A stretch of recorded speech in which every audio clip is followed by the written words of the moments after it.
Hi friends, నా పేరు సుమంత్. మీరు చూస్తున్నది గ్రూటమ్ యూట్యూబ్ ఛానల్. మన సబ్స్క్రైబర్లో ఒకరైన రాము అనే వ్యక్తి కామెంట్ పెట్టాడు, బ్రో టార్క్ గురించి టార్క్ ఈక్వేషన్ కూడా ఎక్స్ప్లెయిన్ చేయండి అని. సో కాబట్టి తన కోసం అని చెప్పి ఈ వీడియో చేస్తున్నాను ఫ్రెండ్స్. సో ఇప్పుడు ఏం చేస్తా అంటే టార్క్ మీద డెరివేషన్ కామెంట్ పెట్టాడు కాబట్టి తన కోసం అని చెప్పి మళ్ళీ ఇప్పుడు ఇంకో వీడియో చేస్తున్నా. సో కాబట్టి ఫోర్స్ అనేది ఎప్పుడు వస్తుంది అంటే సింపుల్ చెప్పాలంటే, ఇప్పుడు మనము ఆ యొక్క పిఎంఎంసీకి మనం సప్లై ఇచ్చేసాం.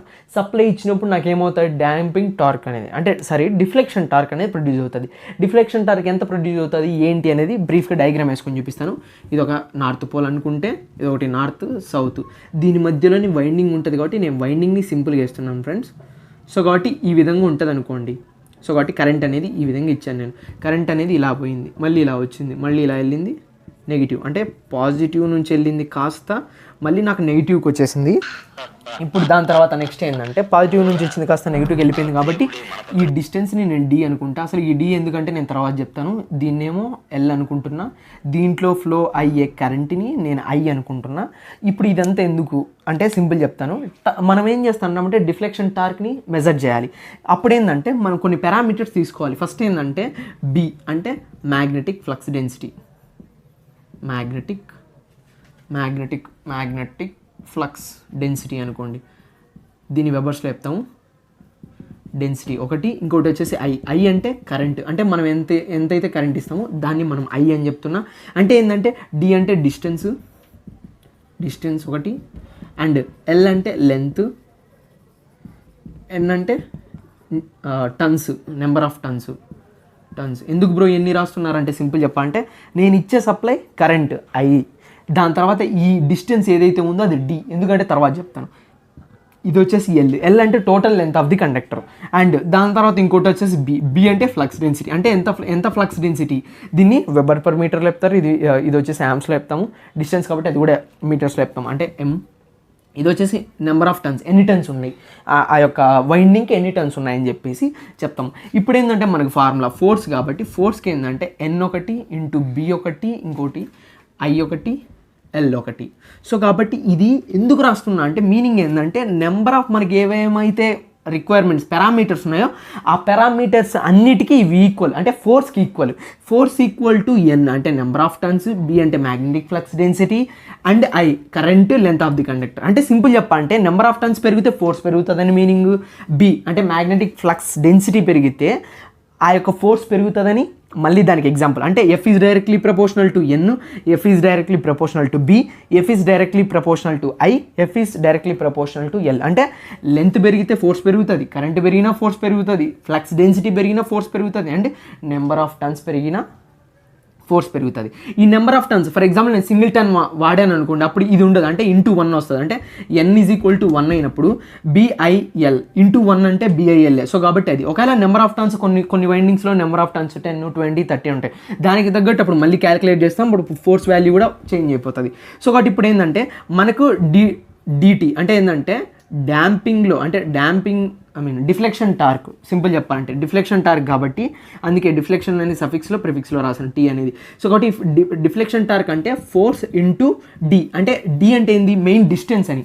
మెయిన్ డిస్టెన్స్ ఎంత ఉంది, ఈ డిస్టెన్స్ ఎంత ఉంది అని చెప్పి ఈ డిస్టెన్స్కి మల్టిప్లై చేస్తే, అంటే ఫోర్స్కి మల్టిప్లై చేసి అంటే ఫోర్స్ ఇంటూ డిస్టెన్స్ని మెజర్ చేస్తే మనకు ఈ యొక్క టీడీ అనే వాల్యూ వస్తుంది. ఈ టీడీ అనే వాల్యూ వస్తుంది. డి అంటే ఏంది, డిఫ్లెక్షన్ టార్క్లో ఫోర్స్ ఇంటూ డి అంటే ఏంటంటే పర్పెండిక్యులర్ డిస్టెన్స్ అని. పర్పెండిక్యులర్ అంటే సింపుల్ చెప్పంటే 90 degrees. అంటే ఏంటంటే నార్త్ పోల్కి సౌత్ పోల్కి పర్పెండిక్యులర్. ఇది నార్త్ పోల్, ఇది సౌత్ పోల్, ఎగ్జాక్ట్గా పర్పెండిక్యులర్కి మధ్యలో వైండింగ్ ఉంది కాబట్టి, సో కాబట్టి నార్త్ పోల్ సౌత్ పోల్కి పర్పెండిక్యులర్ ఉంది కాబట్టి పర్పెండిక్యులర్ డిస్టెన్స్. సో కాబట్టి ఫోర్స్ ఇంటూ డి అంటే టీడీ వస్తుంది.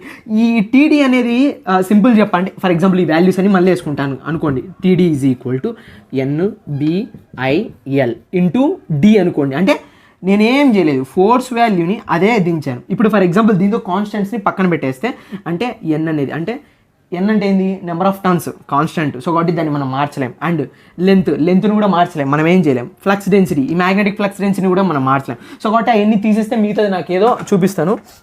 ఆ వాల్యూస్ అన్ని తీసేస్తే నాకు మిగిలేదు ఏది, ఎన్ను తీసేసాను, బీని ఎన్ను బి, ఎన్ అయిపోయింది, బి అయిపోయింది అండ్ ఎల్ అయిపోయింది. కరెంట్ మాత్రం మనం చేంజ్ చేసుకోవచ్చు, ఎందుకంటే అది అవుట్ సైడ్ నుంచి వచ్చేది కాబట్టి, అంటే ఏంటంటే ఇన్పుట్ సప్లై కాబట్టి మనం చేంజ్ చేసుకోవచ్చు. సో కాబట్టి ఐ అనే వాల్యూ తీసుకుంటే T is directly proportional to I. For example distance అనేది కూడా కాన్స్టెంట్ అనుకుంటే, ఫర్ ఎగ్జాంపుల్ తీసేస్తే T is directly proportional to I.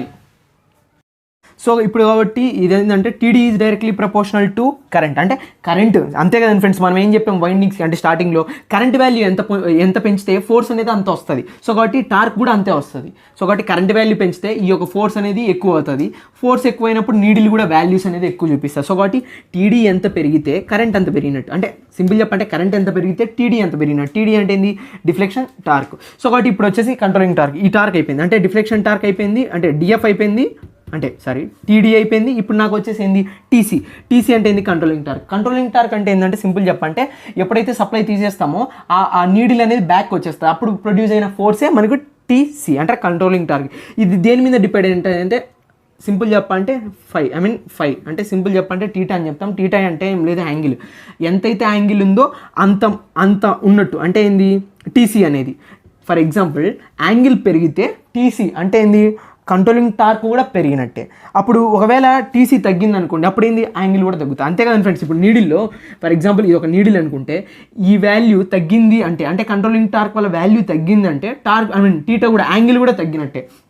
Simple చెప్పాలంటే టార్క్ తగ్గింది ఇక్కడ కంట్రోలింగ్ టార్క్ వల్ల, నీడిల్ చేంజ్ అయితే మనకేమవుతుంది, టీటా అనే వాల్యూ కూడా మనకి చేంజ్ అయిపోతుంది. సో కాబట్టి ఇది సింపుల్ చెప్పాలంటే ఒకానొక స్టాండ్ స్టిల్ కండిషన్లో, అంటే ఏంటంటే అంటే సింపుల్ చెప్పంటే TD is equal to TC అంటే ఏంటంటే deflection torque and controlling torque రెండు ఈక్వల్ అయినప్పుడు ఆ స్టడీ స్టేట్ పీరియడ్లో నాకేమవుతా అంటే TD is directly proportional to I అని రాశాను నేను ఇక్కడ.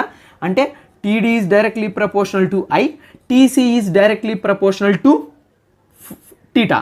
సో కాబట్టి ఇప్పుడు ఈ రెండు వాల్యూస్ నాకు ఈక్వల్ అయినాయి, అంటే controlling torque is equal to deflection torque అయిపోయింది. అప్పుడు నాకేమవుతాయి, I is directly proportional to theta. అంటే కరెంట్ ఎంతైతే పెంచుకుంటామో, లాస్ట్కి చూడండి ఫార్ములా ఏ విధంగా వచ్చిందంటే I is directly proportional to theta. Current value ఎంత పెంచితే, అంటే అంతేగాని ఫ్రెండ్స్, నీడిల్ ఇక్కడ ఉంటే ఫర్ ఎగ్జాంపుల్ స్టార్టింగ్ పొజిషన్లో 0 ఉంటే అప్పుడు ఒక టైప్ ఆఫ్ యాంగిల్ ఉంటుంది ఇక్కడ. ఒకవేళ నేను చేంజ్ అయిపోయి ఇంకో కరెంట్ ఇచ్చినప్పుడు నాకు నీడిల్ అనేది చేంజ్ అయిపోయింది. నీడిల్ అనేది చేంజ్ అయినప్పుడు నాకు మళ్ళీ టార్క్ అనేది ఏ విధంగా చేంజ్ అయిపోతుంది అంటే టార్క్ డిఫ్లెక్షన్ టార్క్ ప్రొడ్యూస్ అయింది, దానికి ఆపోజిట్లో నాకు కంట్రోలింగ్ టార్క్ కూడా ఉంది. సో కాబట్టి అప్పుడు నీడిల్ చేంజ్ అయినప్పుడు నాకు మధ్యలో ఉన్నటువంటి టీటా ఏదైతే ఉందో ఆ యొక్క యాంగిల్ కూడా చేంజ్ అయిపోతుంది. సో కాబట్టి కరెంట్ వాల్యూకి తగ్గట్టు కూడా నాకు ఈ యొక్క టీటా వాల్యూ చేంజ్ అయిపోతుంది. సో కాబట్టి ఇది ఫ్రెండ్స్ ఫోర్స్ యొక్క ఫార్ములా. ఒకానొక టైంలో సింపుల్ చెప్పాలంటే ఈ యొక్క constants F is equal to NBIL అయితే అప్పుడేమవుతుంది, ఇది నార్మల్ ఫోర్స్ యాక్ట్ అయినప్పుడు సప్లై ఇచ్చినప్పుడు ఏ విధంగా ఫోర్స్ అయితే వస్తుందో దాన్ని ఫోర్స్ అనుకుంటున్నాం, దీన్ని ఎన్బిఎల్. ఇప్పుడు ఏమైతే టీడీ ఒకవేళ ఉంటే ఈ టీడీ దేని మీద డిపెండ్ అయి ఉంటుంది అంటే కరెంట్ వల్ల డిపెండ్ అయి ఉంటుంది. టీసీ వచ్చేసి నాకు దేని మీద డిపెండ్ అయి ఉంటుంది అంటే టీటా వల్ల డిపెండ్ అయి ఉంటుంది. సో కాబట్టి ఈ రెండు ఈక్వల్ అయినప్పుడు నాకు వచ్చే formula I is directly proportional to లేకపోతే I is equal to theta. So కాబట్టి ఇది నాకు అట్ లాస్ట్కి వచ్చినటువంటి ఫార్ములా. సో కాబట్టి ఇది friends force on the PMMC. ఎక్కడైతే ఫోర్స్ వస్తుందో అక్కడ పిఎంఎంసీలో ఫోర్స్ వాల్యూస్ వచ్చినప్పుడు, టార్క్ వాల్యూస్ వచ్చినప్పుడు టార్క్స్ ఇవి అండ్ దానివల్ల ప్రొడ్యూస్ అయిన ఫోర్స్ వాల్యూ ఇది. సో కాబట్టి వీడియో కనుక నచ్చితే లైక్ చేయండి, షేర్ చేయండి, సబ్స్క్రైబ్ చేయండి. నా యొక్క వీడియోస్ కనుక మీకు రావాలంటే పక్కనే ఉన్నటువంటి బెల్ ఐకాన్ని క్లిక్ చేయండి. Thank you friends, thank you for watching.